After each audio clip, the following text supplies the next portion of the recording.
Welcome to Miami Nice. Welcome to Miami Nice. Woo! I'm your host, Blake Howard, a co-host, and this is... I'm the partner. I'm Katie Walsh. Oh my God, it looks like my microphone is coming out of Jamie Foxx's dick if you're watching the video of this podcast right now. So that's just the best place for this show to start. Yeah, I think so. I think it's appropriate. Welcome to a show that Katie and I decided to do because we want to talk about Miami Vice over drinks once a week, sometimes a room temperature mojito. I forgot to make ice, so I'm having a toasty mojito, but I did grow this mint by myself. So that's extremely impressive. I forgot limes. I got sugar. I got mint. I was like, I'm going to make a syrup here. We can make something here. And I'm like, I was even going to make a spice rum mojito. And I was like, nah, didn't happen. So, well, what can you do? So 1 week we will get it right. 1 week we will have all the ingredients and it will be like, oh, we did it. 1 week it will happen. So, we got our blazers on. We started drinking and we decided that, Miami Vice, Michael Mann's 2006 questionable masterpiece, is the best place to start talking about movies that we love, but also that we can be completely puzzled by. Is that probably a good way to start, Katie, where we started? Because our love of talking about movies that are odd really started with you challenging me to talk about Den of Thieves as part of a conversation on Heat, which hurt me inside, but we did it anyway. I know that like crushed you in many ways, but it was also a lot of fun to talk about. Like watching the movie was hard and talking about it was fun. This movie is obviously better than Den of Thieves, but yes, it is one of my favorite feeling to have in a movie. I mean, obviously is like, oh, it's brilliant. But my second favorite feeling to have is like, where you're just like, what? And also I love this. And like, this is insane, but also brilliant. And like, where all of your feelings are just roiling and you're like, this is like, all of these lines are kind of stupid, but I enjoy them. And it's like you got your tan in Miami. It's like, I wish I could be that hot with that hair to say that line and not for people to think that I was a complete idiot, not to just be kicked out of a place. It's like, right. You have to be that attractive, that confident, that mustache, and then you can have that conversation. And it's sort of like this movie is like the embodiment of that spirit, that the Colin Farrell Crockett, just like bold, unapologetic, kind of cheesy, but also cool. Yes. Like, I think that's like totally what this movie is. I think it was funny the other day. I read a tweet from a Miami Vice stan and friend of the show, Bill Iberi, who said, I kind of love that feeling of watching a movie that when you're watching it, you love it. And most people are going to hate its guts. Like you really like that. And I'm like, so it's weird, but like my experience with Miami Vice happened a lot like that. Like I went and saw it with my best friend at the movies, like day and date. It was opening night. I came out and I was like, had some cheesiness, had some stuff, and I'm a Michael Mann guy. So I was like, I love this. I was like, I'm in. I love it. He watched it. He was like, this is great. This is such a great movie. Well, like, what are we talking about? It's great, great. And as we walked out, it's one of the only times I've ever been in a theater other than like a film festival where people were openly shitting on the movie, like before we'd even left the cinema. Like the line out the door was like, that movie sucked. Colin Farrell, what the hell is going on with his face? I didn't get it. Who was that character? What was this? What was that? It's like, that sucked. Oh my God, it's such a waste of money. What's time? I don't know. What was that ending? And I was like, God, people are pretty angry. And then obviously it's the budding internet at that time. So people are like only talking about it. And then for many years, it was just like, oh, one of the crap Michael Mann movies. But now it's like had this reemergence as this kind of, exactly as you said, I think, which is like, it's got this masterful stuff, but it's also like, there's a cheese about watching it that's just so great as well. Yeah, I mean, it's definitely, I think right now, especially right now, it's having its like cult reappreciation. There's been essays written about it and people are watching it a lot more. I mean, there are like some diehard defenders of it online too. And like, I dared to say that it was too long after watching the director's cut. People got very mad at me for saying such a controversial thing. This movie, the director's cut is almost 2.5 hours long. I just want to say, and by the way, theatrical cut is canon. Yes. Yeah. I think we can say on this show definitively that I love the theatrical cut way more than this. Like way more. There's like a couple things from the director's cut that I would like keep in the theatrical, but like you got to have that opening. The opening rules. It's so cool when you've just got that like slow motion, go fast boats, and this is the show that's going to say the No, word. that's the director's. No, that's too slow. Yeah. It's too slow. Like you're like they're there and you see them in their suits and stuff. It's like meh. Like I don't need to know any of this. Like that. No. That like complete like smash cut to needle drop Linkin Park / Jay-Z. The audacity to have just universal logo, black, needle drop to Numb Encore by Linkin Park and Jay-Z, which by the way, I listened to dozens of times to prepare for this. And then it's just like girl in front of a screen and it's like, what is happening? You're like, I don't know what's happening, but I'm really into it. I think if someone doesn't begin my eulogy with a fade to black and then a needle drop to Numb Encore, then I haven't lived. I haven't really lived. Like it has to start with that. Yeah, like it's awesome. You get the vibes. You're in a club straight away. Like it's a really immersive thing and happens in TV shows a lot. Like, and I think, we take it for granted in a show where you already get the characters, but it is like a mad TV show maneuver. You just like you drop the characters that we already know into a new place doing something cool, or they're undercover. Like there's been a million undercover TV shows, right? So you just like, oh, they're doing something cool or whatever. But then what's so awesome about this movie is that they haven't done any of that pre-work. Like there's no preamble. There's nothing. It's like, you're going to get to know these folk on the fly with them doing what they're doing, and you either catch up or you get left behind, but the movie doesn't care. It thinks you're smart enough to get through it. But also we do have a little bit, like, even if you've never seen the Miami Vice TV show, like, it's like Crockett and Tubbs and they're like undercover guys and the name is right there in the title. So you're just like, all right, like, yeah, I get it. They're doing their, undercover thing. And like, all you need is just like a couple of those like establishing shots that he does. It's like, here's like the boys on the phone, on speakerphone together. Yes, I know they're listening. Hi guys.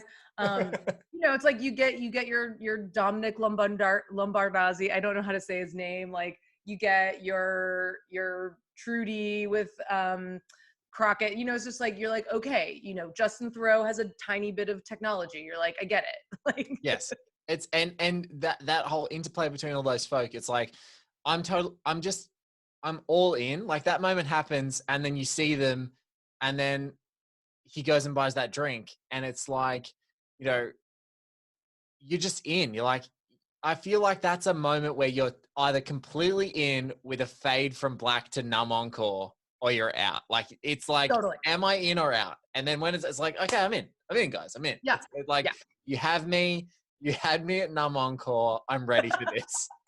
I'm so ready. And, I feel like we've talked a lot about how much we love when Crockett goes to get the drink and he's laying these like shitty lines down on this poor bartender who, by the way, I've been a bartender in the Caribbean. Making mojitos sucks. Anybody who orders sucks. You're like, God damn it. Now I have to like muddle thing. Oh, just order rum and Coke. So anyway, but like, he's like, where'd you get your tan? And she's just like, this guy, but she's kind of into it too. But now that I think about it, I'm like, should he be ordering drinks? Is this like part of the ruse, or is it like just him being like, like, you're on the clock, buddy. Two mojitos. and also, this is the question that I have, and this is a great question to start off this show. I actually think the two mojitos are for him.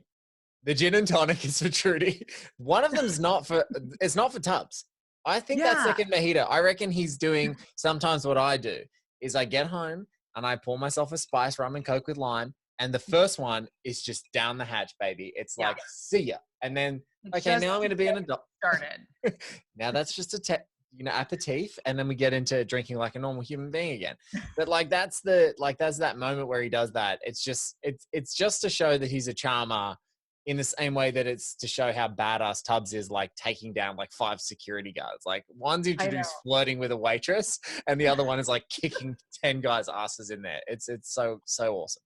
In the Michael Mann like mythology of, men doing jobs good, which is what all his movies are about, Yes. because that's who he thinks he is. And he's it's like that manifest destiny, that stupid saying. It's like, don't Right.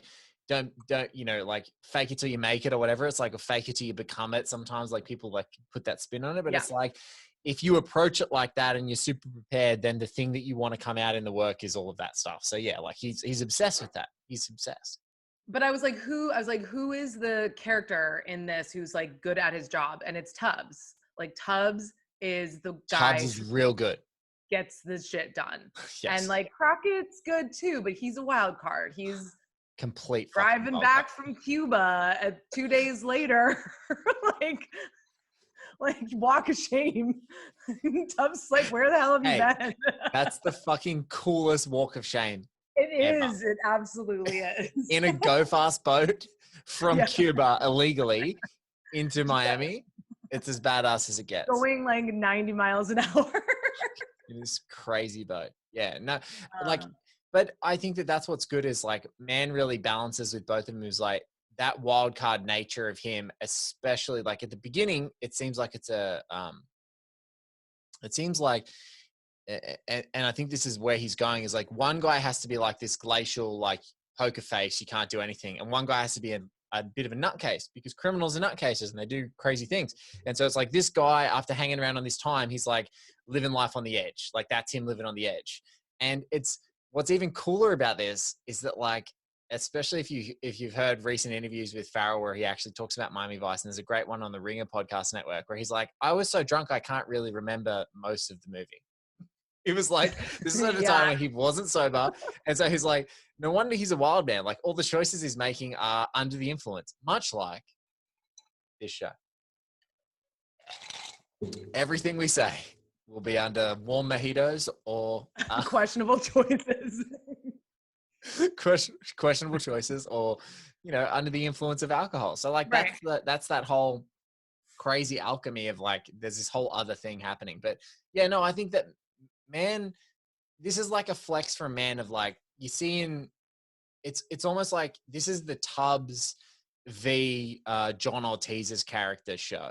Like, the crazy pig Jose Hierro. Like, it's like, because Tubbs is the guy who's got the poker face. Tubbs is the guy who's coordinating the team. Tubbs is the guy who's doing that sort of stuff. And it's like, on each of their teams, they've got these wild cards, and you've got Isabella as a massive wild card, and you got Crockett as a massive wild card. So I think it's like he loves having those professionals around, but much in the same way, when you've got like the action is the juice, I'm in, like with Michael Torito and Heat, you've got these guys that are on the outside, or Belushi's character in Thief. You've got these folk that are on the tangents who are like, they'll cut a corner. Right. They'll cut a corner. Yeah, totally. And I also think that like specifically for the work that they do, like you need to have Crockett be a little feral, because yes, Montoya and Hierro are like, yeah, okay, this guy is a transport dude. He's not a undercover cop. So he like kind of helps their cover because he seems totally untrustworthy. Yeah. They're like, if this guy was a cop, he would totally get up to some shit. So we can control that. Like, we're good. Right. He's fine. Yeah. They're like, with that mustache and that hair, I don't think so. It's like at the bouncer. No. Not in those shoes. Not with that mustache in here. Get out of here. Get out of here, man. So people have been asking what the hell this show is, including folks that are actually on the One Heat Minute Productions network. Like, what is this show that you and Katie are going to do? And I think the thing that we wanted to say that this is like, we're not going to go through Miami Vice minute by minute. We're going to talk about... That would be insane. Yeah. If we did that, commit us. When Jamie Foxx is like, are you in so far? Like, we qualified, I was like, You think I'm in so far? You think I'm like too deep? I've gone over the edge. Like that would be us. Like we'd have to have an intervention from friends. It's like it's done. Can't. We'd have our blazers would be just getting like ragged and sweaty, and we'd be all like haggard looking, just like 1 minute 1:12. Like We both look like John Voight from Heat, like by midway in the show, like just a hot mess, hard. No, but I think so. It's not going to be a minute by minute podcast. It's going to be we're going to tackle this movie in every way that we can. We're gonna talk about characters, we're gonna talk about actors, we're gonna talk about accents, we're gonna talk about drinks, we're gonna talk about clothes, we're gonna talk about the different versions of the movie, and we're occasionally gonna have some cool people who may or may not want to spill the beans about their participation in parts of this. We're gonna have cool guests who are absolutely those people that want to like strap us down and make us do minute by minute of this movie.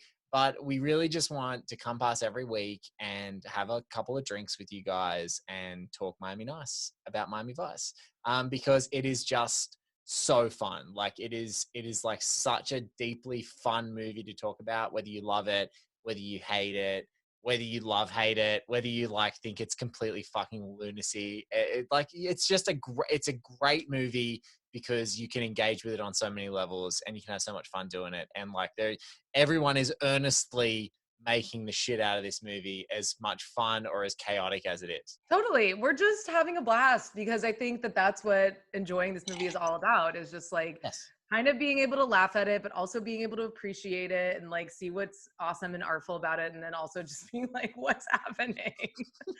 And I think that like, yeah, we're just going to like sort of pick our favorite elements and just dive deep on those parts of it. Yeah. I mean, there may be a whole episode on Jamie Foxx's fake orgasm. Like there could be.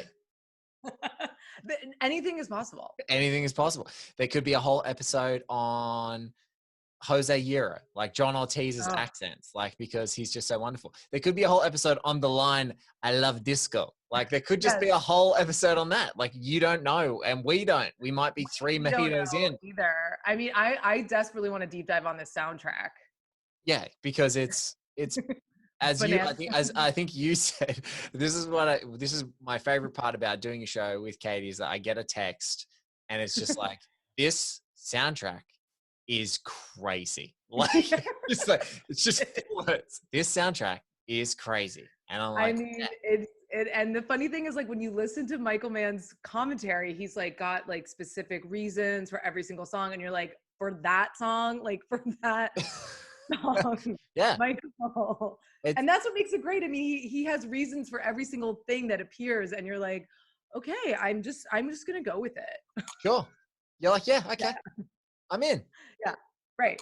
He's passionate about it, so we have to be passionate about it too. Yeah, and you know, there's always opportunities to be like, there's no more like a deliberative filmmaker in the world than Michael Mann. Like I think I can almost definitively say that as like a guy who's making all the choices and being so close to every element of his movies is Michael Mann. Like so fastidious and crazy and controlling, but that's what like the people who like partner with him, they love is because they're like, man, I'm safe. Like if I like the vision of what this is doing, I know that I've got the guy who's going to get me there. Like they're in. So it's like, I think that's a kind of comforting thing, but it's also then it also can be batty. Like you look at the whole soundtrack, like there's a whole thing of like, if you dive deep enough, you know that he's referencing the pilot episode of Miami Vice and then having covers from new bands of songs that were in the original pilot cuts because he had influence over like the song choices down to that stuff. Right. So like crazy shit that are like all ties back. And that's one thing that this show is not going to be about as much. We are going to talk about the Miami Vice show occasionally, but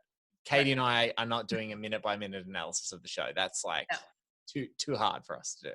We can acknowledge that it exists. Yes. We can acknowledge that Don Johnson looks better than any man has ever looked in pink pants. True. Pink pants, white shirt, rolled up. Like, I mean, we're going to have our blazers with our rolled up sleeves. Like, we're ready. We are ready for this. There's some truths universally acknowledged, and like Don Johnson, Miami Vice, like we're just going to acknowledge that as a universal truth. And the soundtrack, I mean, my God, the audio slave alone, my God, let me rest. Michael Mann.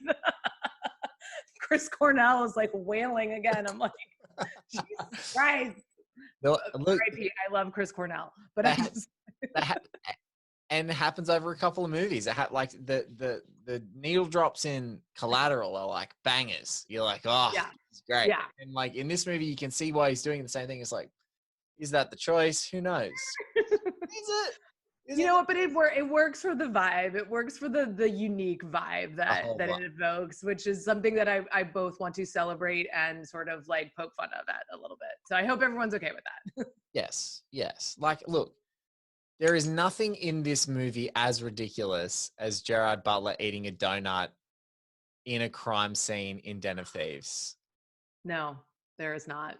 But we can But enjoy some elements of this movie with the same amount of fervor that he enjoys that donut, is what for I'm sure, saying. yeah. The Miami Vice 2006 is our donut.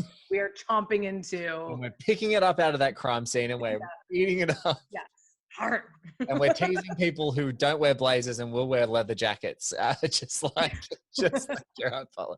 But no, it's a cracker of a movie. It's like, and it's also, I think the fun thing, we're gonna like talk about it, we're gonna celebrate it, but I feel unlike Heat or unlike other movies that I've done podcasts on or talked about or that we've talked about together, there's like a secret history of this movie that exists out there.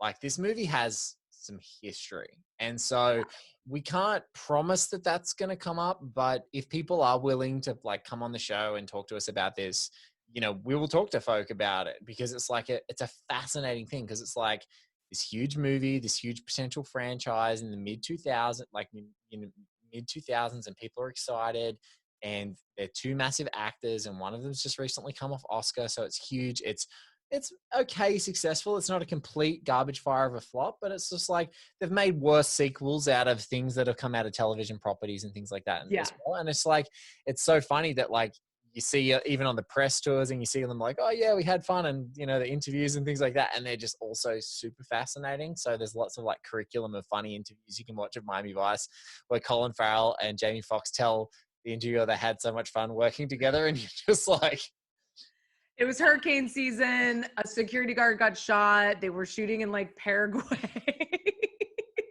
yes, Like, tick. uh, what else? Like They Jamie Foxx was completely, like they completely, afraid of planes or something. yeah. Jamie Foxx refused to travel internationally after the last Right. security person got shot. They had to completely rewrite the end of the movie to end out of South America, which was the original ending of the movie, and like completely change everything to bring it back onshore into Miami.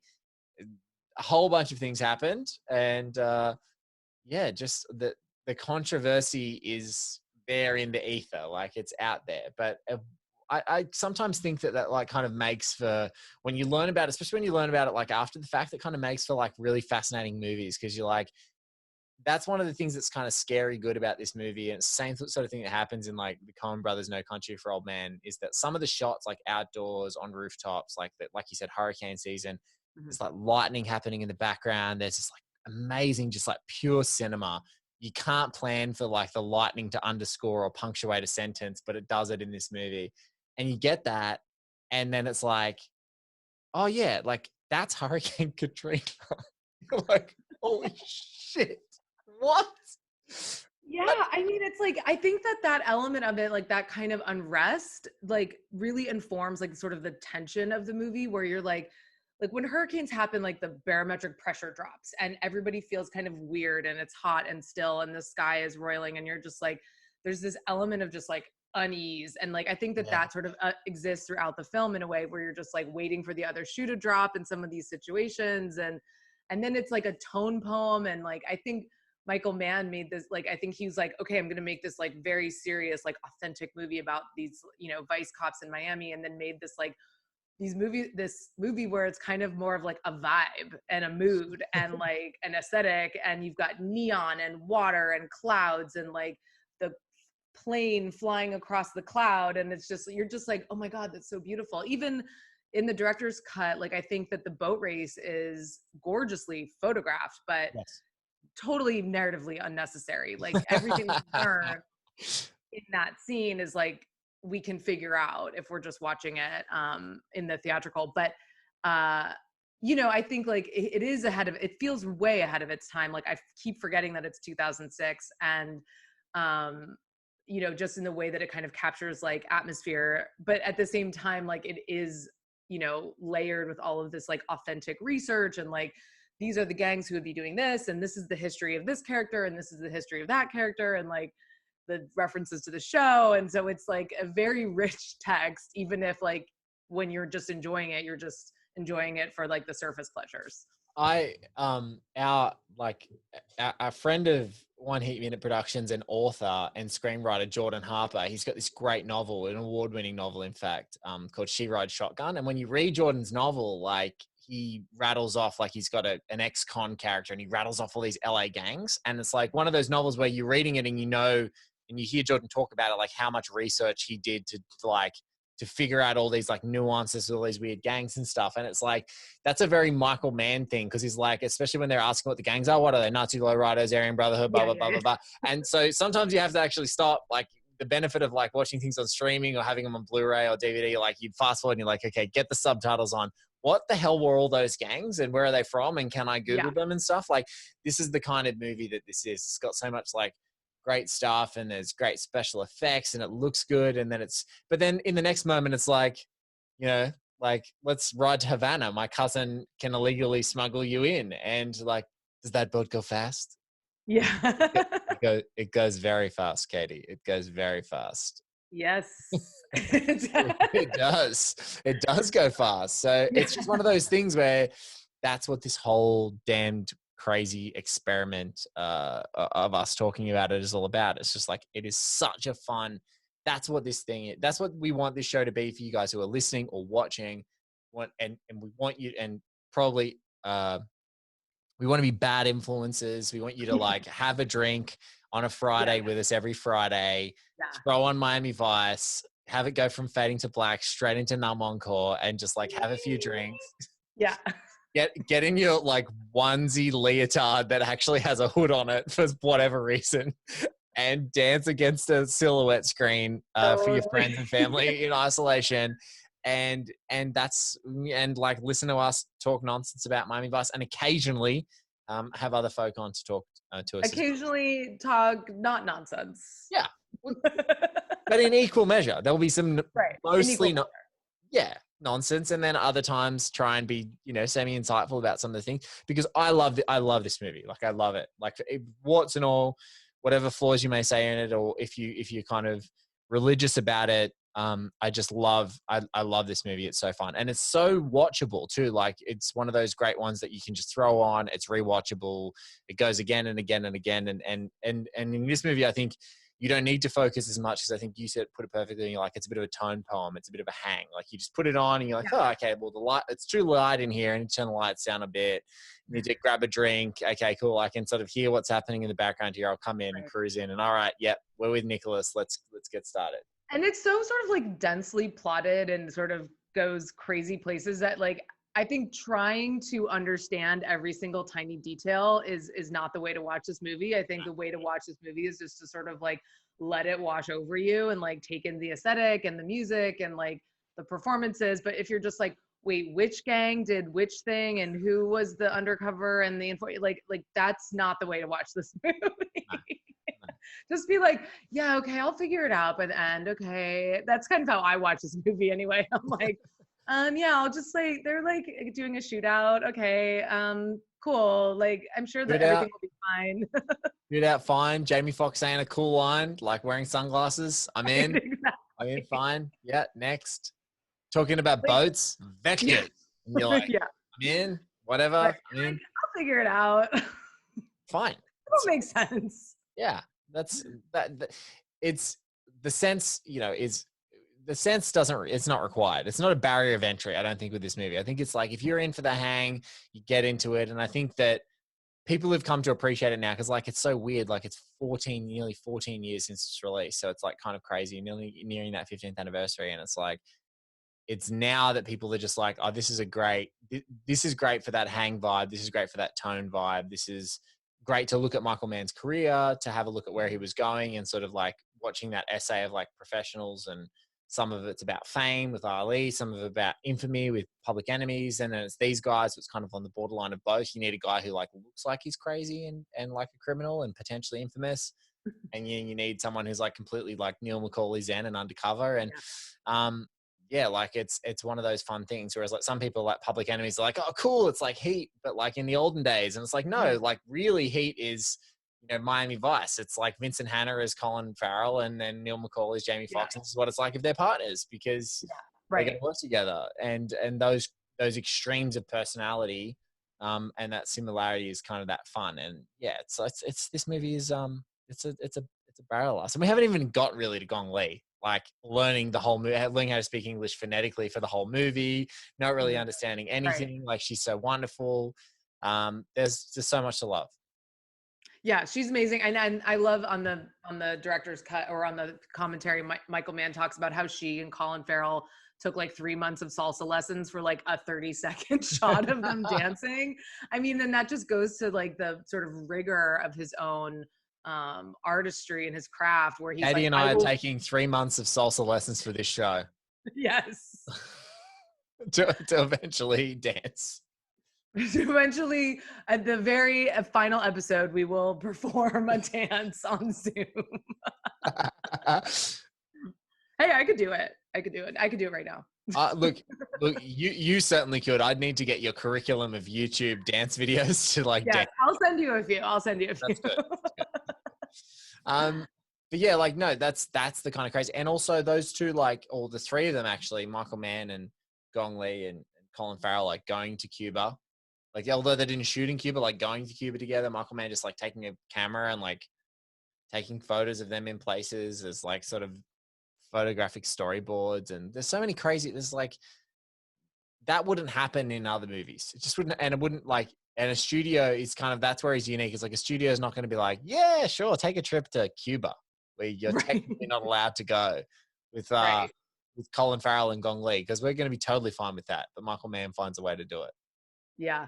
It's also interesting because I think in terms of his career and his sort of mission, like this is a movie he's been wanting to make for 30 years. Like he wanted to make Miami Vice a movie when it was being pitched as a TV show, and it was already like, you know, had a deal to be a TV show. So it's like something that he's been like, you know, perseverating on for like 3 decades and being like, when am I going to get my hands on this? And like, you know, really do this story justice and like update it to the 2000s and like, you know, make it as contemporary as he could, and like not like a sort of an 80s like retro like haha cocaine cowboys like kind of thing, or like Blow or the Infiltrator, you know, those like retro throwback movies, but being like, I'm going to ground this in reality, and like this person is going to be cast like this race because in Paraguay they have a lot of Asian people, and like this person is going to be you know, speaking this language, and this mural is from wherever the fuck it is, and like you know, and you're like, cool, bro. I don't know that I like fully got all of that, but like I love that you did that. I just want to believe that like one screening once, it's actually Michael Mann himself in a disguise going, so what did you think of the mural in the Jose Euro scene? To just like punters coming out of the theater like the mural, like glasses on, like loved that mural, very authentic. It's like, oh, I saw one just like that in Haiti. It's like no, that's not what it is. But you can tell that like for him being like, I licensed this damn mural from Rio and I repainted it in wherever we shot this, and it's there for me, and that's all that matters. That's why you love Michael Mann, because totally for him that was so vitally important. And you can totally see a studio head going, wait, you spent $20,000 to license a mural from Rio, and you flew down there, and then you flew the artist here to paint it in Haiti on a wall for like 5 days, and they had to put them up. It's like, why does that need to be in the budget? And it's like, no, it needs to be there. That's why you go to a Michael Mann movie, because in there you're gonna be like, yes, of course. Exactly what you were saying, where you feel like, you know, that like he has done the work, so you just like feel like held by that. Like you're like, I know that this is crafted in a way that is like going to be, you know, at the top of its level. Man's got to do a job. Man Man's got doing to do a job. job. He's doing a job. He's doing a And job. he's going to give you a big snuggle like Barry Shabaka Hanley. And it's just going to feel like you're just getting like this beautiful, hold me, Barry Shabaka Hanley, hold me. And you're just like, I'm in. This is exactly what we want. We want you guys to hopefully listen along and watch along. And if you're just listening along on the podcast, this will be in the 1 Heat Minute feed. And you're listening in early May. And we're going to drop every Friday. And then if you go to oneheatminute.com, there'll be a little Miami Nice blog that you can see there. And every one of our shows will be there. And our video will be hosted there if you prefer to see our faces. So the people our, watching. our drinks, our blazers, our drinks, my finished drinks. Like, goddamn, I need more. I have to run away and get another one. You should have ordered two at a time. Good done. I heard you get it down in Miami. So you know good. what? That bar looked really crowded, and so it is a smart move to, like, once you finally get in, to get two drinks instead of having to fight your way back in. So yeah. And I want to say RIP to Sydney's best mojito bar, which was actually called.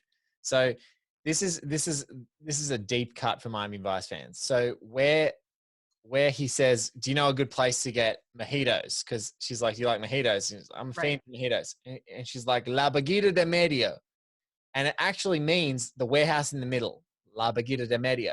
And she's like, and he goes, where is that? It's like Havana. And in Sydney, there was a bar that was called La Baguita de Medio.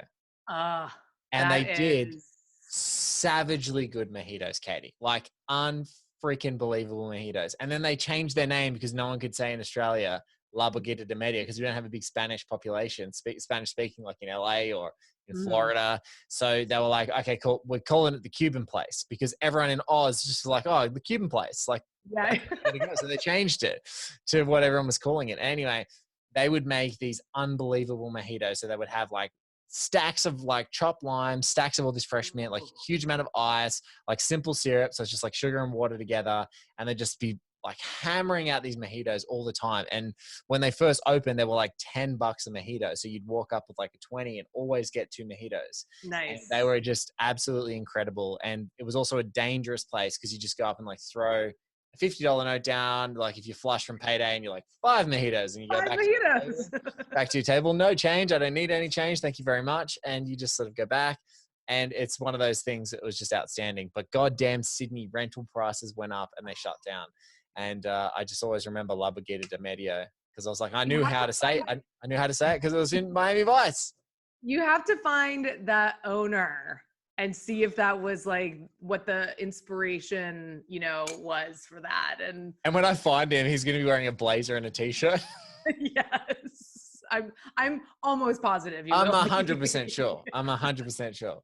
And it's getting to be summer, so make yourself a mojito. Treat yourself. And if you're in Australia, it's winter. Warm up with a mojito on a Friday. Yeah, warm up with a mojito. I went to get rum today, and the guy was like, "Yeah, mojito sounds good." I was like, "He's gonna make a mojito later." I could tell. And so, we'll do one. Some episodes might be a 2 mojito show. Some may even be 3. And then Katie will cut us off. She'll be like, all right, Blake's cooked, guys. We're out of here. See ya. I'll just be like on the floor. Like, we can't see her anymore. Katie's fallen down, guys. We're out for this week. We'll catch you next week. Cut the episode. I'm like dancing to Numb Encore for the 3rd time. Oh God. So yeah, that's kind of or we just even forget. That's how we hope for this podcast to go. Yeah. The best case scenario is that one of us is on the floor by the end of every episode.